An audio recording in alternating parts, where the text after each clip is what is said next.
네. 31쪽 수특 문학이고요. 31페이지. 지금 아이패드 펜슬이 없어져서 일단 급하니까 찍겠습니다. 네. 지금 개념이 7, 8, 9 정도 좀 남아서 빠르게 보고 지문 볼게요. 자, 일단 작가 및 독자 맥락인데 여기서 크게 볼 거 없고 작가 파트에서 괄호 1번 보세요.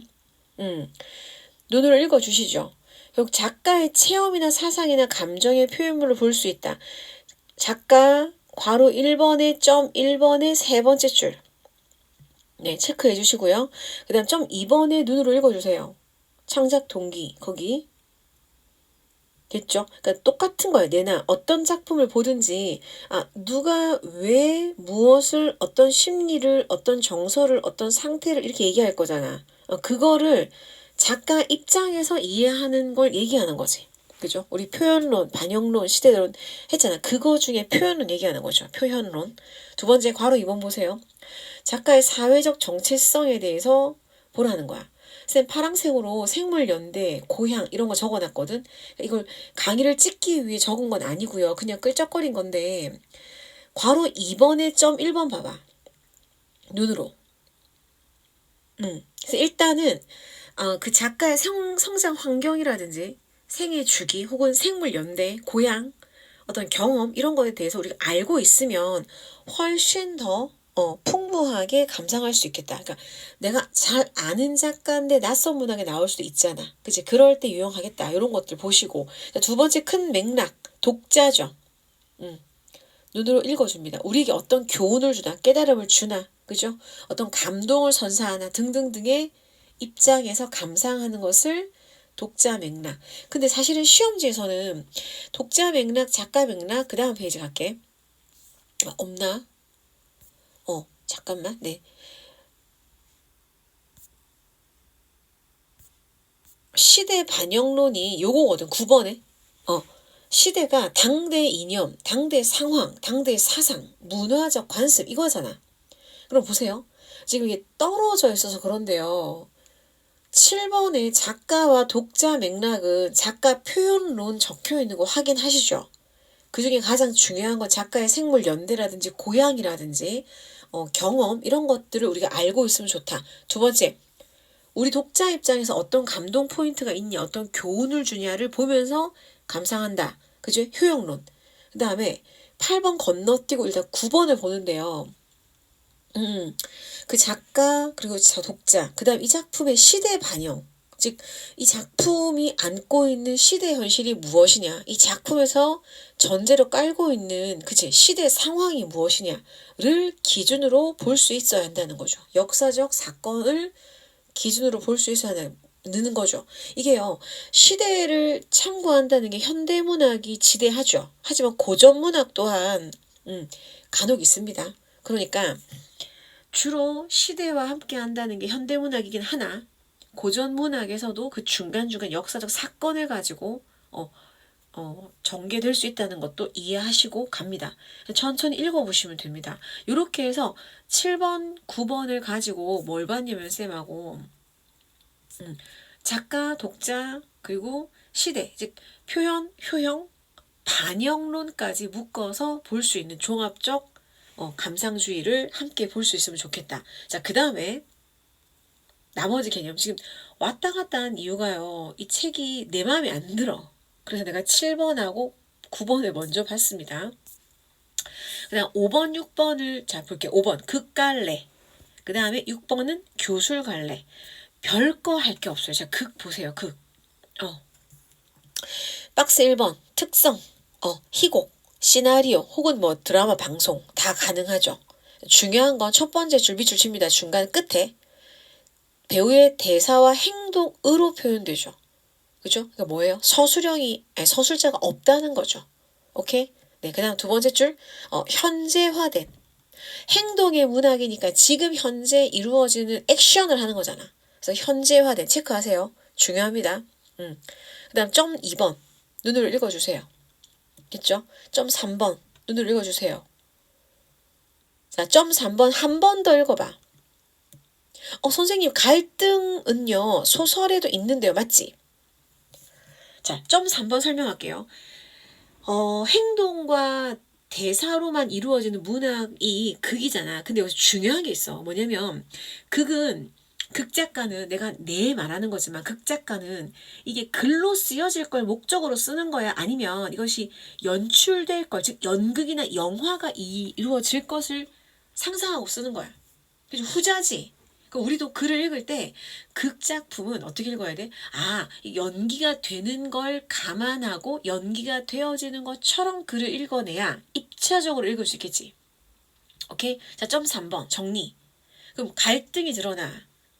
싸울 때 문자로 싸우는 거랑 만나서 싸우는 거랑 어떤 게 더, 네, 리얼합니까? 만나야지. 문자로 어떻게 싸워? 속이 터지게. 쌤은 성질이 급해서 그런지 문자도 잘 못해요. 전화해요. 얘기할 게 많으면. 그죠? 그러니까 행동의 문학이니까 점 3번이 계속해서 갈등이 소설보다 어떡하다? 날카롭다.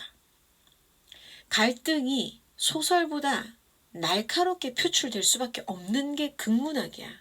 조심하십니다. 네. 그 다음 점 4번 눈으로 읽습니다. 네, 똑같죠? 소설하고. 그 다음에 희곡과 시나리오 구성 요소 갑니다. 대사, 행동. 동그라미 쳐놨거든. 보시면 돼요.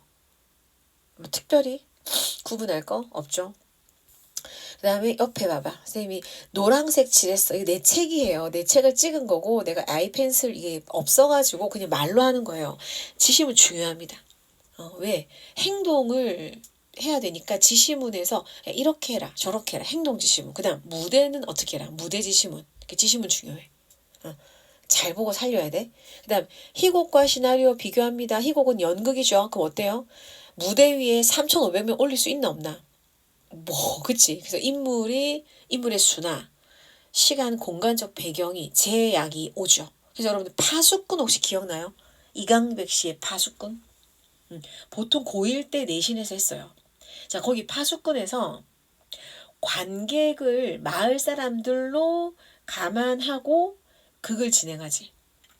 그쵸? 그러니까 마을 사람들이 곧 관객이니까 관객과 소통하고 관객이 마치 마을 사람들인 것처럼 연출을 해버린단 말이야. 그 뭐예요? 인물 수의 제약을 극복하는 아주 좋은 방법이 되겠죠. 네, 그런 것들입니다. 그 다음에 시나리오는 영화나 텔레비전, 방송, 그 다음에 제약이 많이 없고요. 그리고 편집이 좀 편하죠. 그죠? 오늘 비 오는 씬을 찍을 거, 그건 뭐 어때? 씬 넘버 1번부터 100번이 있다 치면 비 오는 씬만 다 골라. 1번, 10번, 20번, 30번 해서 오늘 비 오는 것만 계속 찍는 거지. 물 뿌리면서. 그럼 나중에 편집해서 붙이면 되니까. 그래서 한 개 적어놔. 시나리오는 편집하기 용이하다. 그죠? 또 하나 적어봐. 시나리오. 촬영 용어를 알아야 된다. 물론 주죠. 주석에. 근데 알면 좀 편하죠. 그래서 공부하면 할수록 좋다. 됐죠? 네. 다음 페이지. 교술. 수필인데 쉽게 말하면 수필은 딱 2개밖에 없어. 점 1번만 봐봐. 깨달음 동그라미 딱 쳐. 깨달음. 다른 말로 뭐예요? 교훈. 나 스스로 교훈을 주면 깨달음이고 내가 누군가에도 주겠다 그러면 교훈이지. 그게 그거야. 됐어요? 그럼 뭐 깨달음에서 뭐가 드러나요? 교훈에서 뭐가 드러나? 그렇지.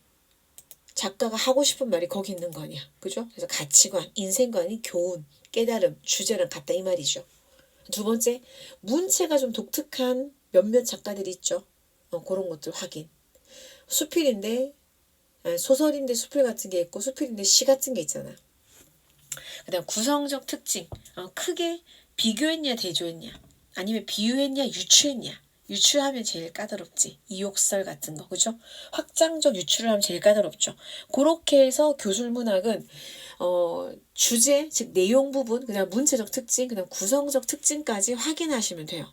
별거 없습니다 여러분. 왜 그러냐면 여러분 수능에 발표하겠다고 했을 때는 그 많은 수필들 중에서 교훈적인 걸 고를 수밖에 없어. 그러니까 네가 모르면 옆에 애도 몰라 작품을. 근데 어때? 딱 깔고 가는 거지. 시험지에 나온 수필이니까 일단 교훈을 주겠네. 괜찮아? 그렇게 가시면 돼요. 그 다음 8번으로 갈게요. 9번 했으니까. 자, 문학사 정맥락이야. 잘 생각해봐. 한국사 뭘 말하는 거지? 한국사. 그치? 한국의 역사지. 세계사. 그치? 세계의 역사지. 그 문학사는 뭔데? 그래, 문학의 역사입니다. 됐습니까? 시간 순서대로 쭉 놓고 신라시대 문학이 오케이? 고려시대 문학에 영향을 줬을 거고 신라시대 문학이 오케이? 조선시대 문학에 영향을 줬을 거 아니야. 그렇게 영향을 주거니 받거니 했을 거라고 짐작하지. 그게 문학사야.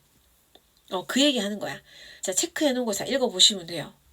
그게 어려운 거 없어요. 근데 가끔 시험지에 문학사적 맥락으로 이렇게 나와. 그 얘기는 무슨 말이야?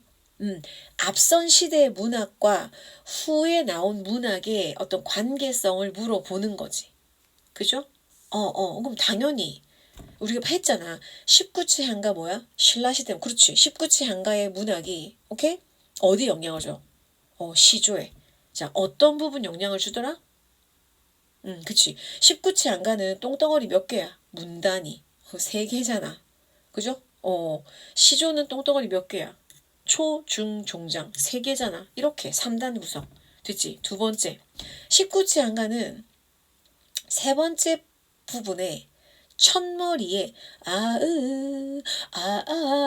야 하는 뭐가 나와야 돼요? 그래, 감탄사. 감탄사가 고정이 돼야 되잖아. 시조, 똥덩어리 세 번째, 종장 첫 번째 억구에 글자가 세자 고정되잖아. 이거야. 그러니까 세 번째 파트의 첫 번째의 첫머리에 뭔가 고정되는 형식이 19치 향가와 시조가 똑같죠. 그래서 문학사 쪽으로 오케이? 신라시대 향가 문학이 시조 문학에 영향을 주었을 것으로 뭐한다? 짐작한다.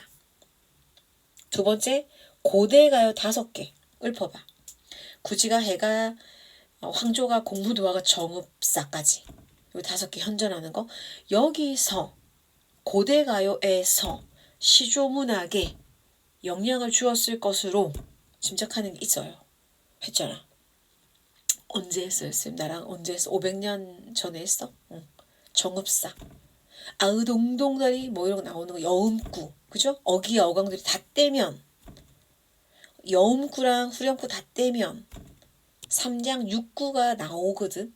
했지, 그치? 그래서 그게 시조의 삼장 육구에 비슷하게 연결되더란 말이야. 그래서 그렇게 짐작한다. 이런 게 문학사적 맥락으로 이해한다. 됐어? 자, 그 다음에 그 시대, 그 사회, 그 문화, 관습적으로 어때요? 우리가 서로 관습적으로 굳어진 것들이 있지. 그 안에서 여기 있네. 봐봐. 동그라미 친 거. 문학적 관습. 물 매개로 이해한다는 거야. 괜찮아? 일정한 언어를 쓰고 일정한 문화를 쓰니까 우리 안에는 문학적 관습이라는 게 있어. 그 안에서 작품을 어떻게 감상할 수 있습니다. 이렇게 정리하시고 가볍게 읽어내시면 좋겠습니다. 여러분들. 이렇게 해서 이론이 끝납니다. 잠깐 멈추고 작품 갈게요.